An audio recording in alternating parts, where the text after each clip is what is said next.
Minimum ഒരു 8ാം class വിദ്യാഭ്യാസ യോഗ്യത അല്ലെങ്കിൽ +2 ഒക്കെ ഉള്ള ഉദ്യോഗാർത്ഥികൾക്ക് നാഷണൽ ഇൻസ്റ്റിറ്റ്യൂട്ട് ഓഫ് ടെക്നോളജി നമ്മുടെ കാലിക്കറ്റ് കോഴിക്കോടേക്ക് പുതിയൊരു വിജ്ഞാപനം ഇപ്പോൾ ക്ഷണിച്ചിട്ടുണ്ട്. മിനിമം 8ാം ക്ലാസ്സും അതുപോലെ തന്നെ +2 ഒക്കെ ഉള്ളവർക്ക് ഇതിന് അപേക്ഷിക്കാൻ സാധിക്കുന്നതാണ്. വന്നിട്ടുള്ള തസ്തികയുടെ കംപ്ലീറ്റ് ഡീറ്റെയിൽസ് നമുക്ക് നോക്കാം. ജസ്റ്റ് ഒരു ഗൂഗിൾ ഫോം ഫില്ല് ചെയ്തിട്ടാണ് നിങ്ങൾ അപ്ലൈ ചെയ്യേണ്ടത്. എനിവേ തസ്തികയുടെ കംപ്ലീറ്റ് ഡീറ്റെയിൽസ് നോക്കാം. മാക്സിമം സുഹൃത്തുക്കളിലേക്ക് ഷെയർ ചെയ്യുക. കാരണം മൊബൈൽ ഫോണിലൂടെ വളരെ നിസ്സാരമായിട്ട് നിങ്ങൾക്ക് അപ്ലൈ ചെയ്യാൻ സാധിക്കുന്നതേ ഉള്ളൂ. അപ്പോൾ നമ്മൾ പറഞ്ഞു വന്നതുപോലെ തന്നെ NITCയിലേക്ക്, അതായത് നാഷണൽ ഇൻസ്റ്റിറ്റ്യൂട്ട് ഓഫ് ടെക്നോളജി കാലിക്കറ്റിലേക്കാണ് പുതിയ വിജ്ഞാപനം ഇപ്പോൾ, അതായത് സ്റ്റാഫിന് വേണ്ടിയിട്ട് പുതിയ റിക്രൂട്ട്മെന്റ് അവരിപ്പോൾ ക്ഷണിച്ചിട്ടുണ്ട്. താല്പര്യമുള്ളവർക്ക് ഈ ഒരു ഗൂഗിൾ ഫോം, ഇതൊരു ഗൂഗിൾ ഫോം ആണ്, ഇത് ഫില്ല് ചെയ്ത് നിങ്ങൾക്ക് അപേക്ഷിക്കാൻ സാധിക്കും. ആദ്യം തന്നെ അതിൻ്റെ എലിജിബിലിറ്റീസും ബാക്കിയുള്ള ഡീറ്റെയിൽസ് ഒക്കെ നമുക്ക് നോക്കാം.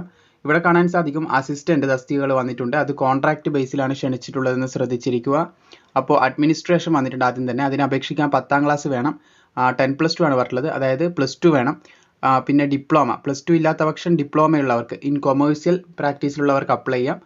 അപ്പോൾ അല്ലെങ്കിൽ ഗ്രാജുവേഷൻ നോട്ട് ലെസ് ദാൻ 55% മാർക്കോട് കൂടി ഇതിലേതൊരു യോഗ്യത ഉണ്ടെങ്കിലും നിങ്ങൾക്ക് അപ്ലൈ ചെയ്യാൻ സാധിക്കുമെന്നാണ് പറഞ്ഞിട്ടുള്ളത് അഡ്മിനിസ്ട്രേഷന് വേണ്ടിയിട്ട്. അതുപോലെ തന്നെ അസിസ്റ്റന്റ് കോൺട്രാക്ട് ടെക്നിക്കൽ തസ്തിക വന്നിട്ടുണ്ട്. +2 ഉണ്ടായിരിക്കണം സയൻസിൽ, അല്ലെങ്കിൽ ITI ഉണ്ടായിരിക്കണം എന്നാണ് പറയുന്നത്. അതുമല്ലെങ്കിൽ ഡിപ്ലോമ ഇൻ എഞ്ചിനീയറിംഗ് അല്ലെങ്കിൽ ബാച്ചിലർ ഡിഗ്രി റിലേറ്റഡ് ഫീൽഡിൽ ബാച്ചിലർ ഡിഗ്രി ഉണ്ടെങ്കിൽ നിങ്ങൾക്ക് അപേക്ഷിക്കാൻ സാധിക്കും. 55% മാർക്കിൽ കുറയാതെ എന്ന് പറയുന്നുണ്ട്.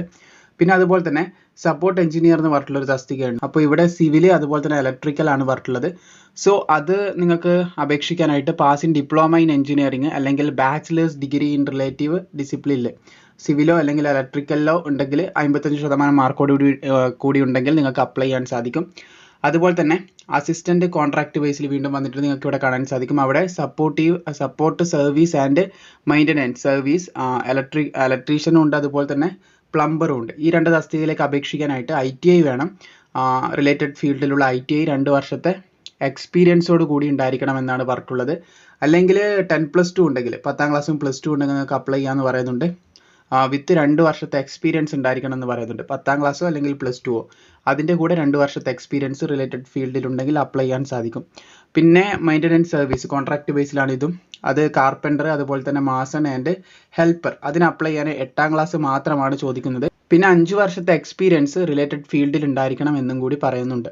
ഇനി ഇതിന് അപേക്ഷിക്കാനുള്ള ഏജ് ലിമിറ്റ് നോക്കുകയാണെങ്കിൽ അഡ്മിനിസ്ട്രേഷൻ ആൻഡ് ടെക്നിക്കൽ തസ്തിക എല്ലാ ടെക്നിക്കൽ തസ്തികയിലേക്കും അതുപോലെ തന്നെ ആദ്യം പറഞ്ഞ അഡ്മിനിസ്ട്രേഷൻ തസ്തികയിലേക്കും അപേക്ഷിക്കാനായിട്ട് 35 വയസ്സ് വരെയുള്ളവർക്ക് സാധിക്കുന്നതാണ്. പിന്നെ സപ്പോർട്ട് ആൻഡ് മെയിൻ്റനൻസ് സർവീസിലേക്ക്, അതായത് ഇവിടെയുള്ള ഈ ഒരു തസ്തികയിലേക്ക് നിങ്ങൾക്ക് അപേക്ഷിക്കാനായിട്ട് ഏകദേശം 50 വയസ്സ് വരെ സാധിക്കുന്നതാണെന്ന് പറഞ്ഞിട്ടുണ്ട്.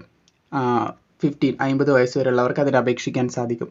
പിന്നെ ഇതിന് അപേക്ഷിക്കേണ്ട അവസാന തീയതി എന്ന് പറയുന്നത് 15/4/2024 മുൻപാകം നിങ്ങൾക്ക് ഈ ഒരു ഗൂഗിൾ ഫോം ഫില്ല് ചെയ്ത് അപേക്ഷിക്കാൻ സാധിക്കുന്നതാണ്. അപ്പോൾ ഇതാണ് ഗൂഗിൾ ഫോം എന്ന് പറഞ്ഞിട്ടുള്ളത്. കോൺട്രാക്റ്റൽ പൊസിഷൻ അപ്ലൈഡ് ഫോർ എന്ന് പറഞ്ഞിട്ടുള്ള കാര്യങ്ങളാണ്. ഇതെല്ലാം കോൺട്രാക്ട് ബേസിലാണ്, സ്ഥിര നിയമനമല്ല എന്നിവിടെ പറയുന്നുണ്ട് പ്രത്യേകം. അപ്പം കോൺട്രാക്ട് ബേസിലാണ് റിക്രൂട്ട്മെന്റ് ക്ഷണിച്ചിട്ടുള്ളത്. നിങ്ങളുടെ ഡീറ്റെയിൽസ് 1 by 1 ആയിട്ട് ഇവിടെ എൻ്റർ ചെയ്ത് കൊടുത്തിട്ട് ഈ ഒരു ലിങ്ക് നേരത്തായി ഡിസ്ക്രിപ്ഷനിൽ കൊടുക്കുന്നുണ്ട്. അപ്പോൾ നിങ്ങളുടെ ഡോക്യുമെൻറ്റ്സും കാര്യങ്ങളൊക്കെ ഇവിടെ അപ്ലോഡ് ചെയ്യാനുള്ള ഓപ്ഷനൊക്കെ പറയുന്നുണ്ട്. അത് അപ്ലോഡ് ചെയ്ത് കൊടുക്കുക, ഫോട്ടോഗ്രാഫ് അപ്ലോഡ് ചെയ്യുക. എന്നിട്ട് ഇതിൽ അപ്ലോഡ് ചെയ്തിട്ട് നിങ്ങൾക്ക് മൊബൈൽ ഫോണിലൂടെ തന്നെ നിങ്ങൾക്ക് അപ്ലൈ ചെയ്യാൻ സാധിക്കുന്നതാണ്. ജസ്റ്റ് ഈ ഒരു ഫോം താഴെ കൊടുത്തിട്ടുണ്ട്. താല്പര്യമുള്ളവർ അപ്ലൈ ചെയ്യുക. അതുപോലെ താല്പര്യമുള്ള സുഹൃത്തുക്കളെ അറിയാമെന്നുണ്ടെങ്കിൽ അവരിലേക്ക് ജസ്റ്റ് ഒന്ന് നിങ്ങൾ ഷെയറും കൂടി ചെയ്ത് കൊടുക്കുക.